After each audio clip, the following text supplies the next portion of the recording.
Shalom, shalom, bien-aimés dans le Seigneur, de partout où vous nous suivez, en Afrique, en Europe, en Asie, en Océanie, en Amérique. Nous vous disons shalom. Bien-aimés, c'est votre servante, Madame Tazingaba Kasseya. Bien-aimés dans le Seigneur, je viens aujourd'hui dans cette édition de Ordonne à ton âme, vous parler d'une petite chose dont beaucoup de personnes ignorent.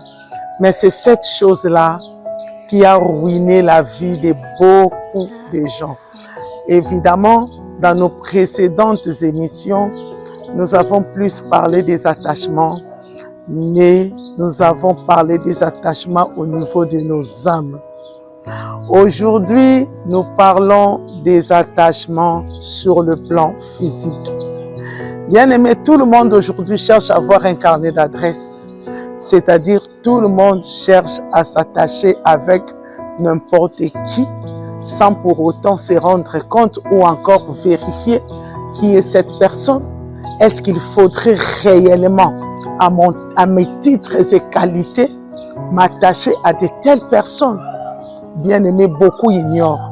Et c'est ce qui commence à nous tuer, nous tous, toutes catégories confondues, les croyants comme les non-croyants.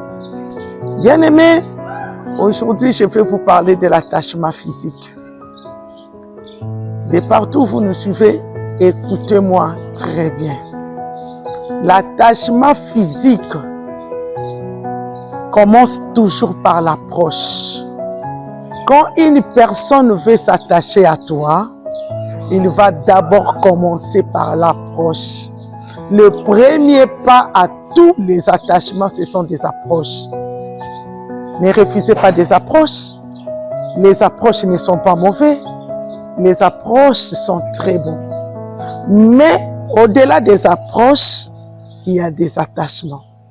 Quand vous commencez à voir une personne, que ce soit dans ta famille, dans ton entourage, commence à chercher à s'attacher à toi, il faut maintenant commencer à demander à Dieu, pour nous qui sommes des chrétiens, pour nous qui sommes des enfants de Dieu, pourquoi cette personne cherche à s'attacher à moi? Est-ce que tu t'es déjà posé cette question? Si tu ne t'es jamais posé cette question, quelle que soit sa nature, quelle que soit sa position vis-à-vis de toi, cherchez toujours à savoir pourquoi la personne s'attache à moi. Laissez-moi vous dire que il y a toujours des motivations des attachements. Dans la vie, il y a toujours des motivations des attachements. Évidemment, étant donné que la vie est d'abord spirituelle avant d'être physique, ces motivations sont d'abord spirituelles. Nous tous, nous savons, quant à ce qui concerne le spirituel, il y a deux camps. Il y a le spirituel du côté de Dieu, il y a aussi le spirituel du côté des méchants. Ce qui veut dire que si toi tu es un enfant de Dieu, les personnes qui doivent être motivées à s'attacher à toi, bien aimé, ce sont premièrement les personnes qui sont spirituelles comme toi. Alors quand il y a beaucoup de personnes qui sont motivées à t'attacher à toi, ce que toi tu dois faire étant enfant de Dieu, tu dois demander à Dieu premièrement quelle est la motivation de cet attachement. Ça c'est de un. Et puis cette personne qui s'attache, qui veut s'attacher à moi, révèle-moi ses pensées, Seigneur, révèle-moi ses sentiments. Si nous, enfants de Dieu, nous commençons à procéder comme cela, nous aurons moins de chocs, moins de déceptions, et moins de problèmes. Bien aimé, ce jour-là aussi David, il a vu que Saoul était roi. Saoul s'est attaché à David, David aussi a approché Saoul. Mais ce qui a manqué à David, c'est de demander à Dieu quelles sont les pensées de cette personne. Quels sont ses sentiments à mon égard? Oui, dans un premier temps, ce sont toujours des bons sentiments et des bonnes pensées qui se présentent. Ça se présente par des actes et des actions que la personne pose.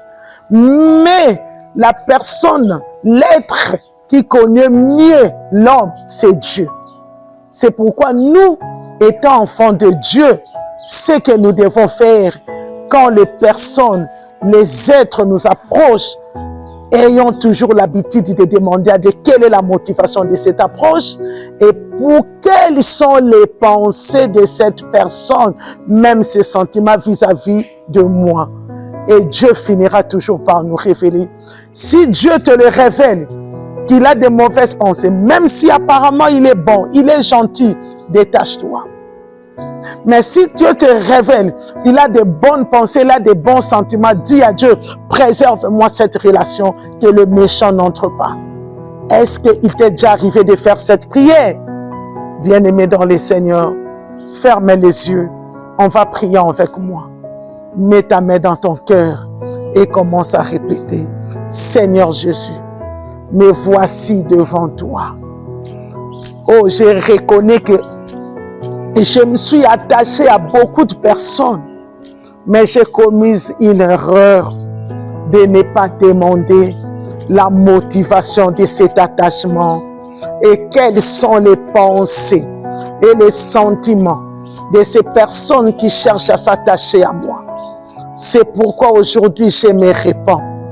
Je viens te demander pardon. Et je viens te demander, comme tu l'as dit dans Jérémie 33:3, invoque-moi, je te répondrai.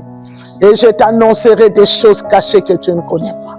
Révèle-moi toutes les personnes qui sont attachées à moi, leurs pensées ainsi que leurs sentiments.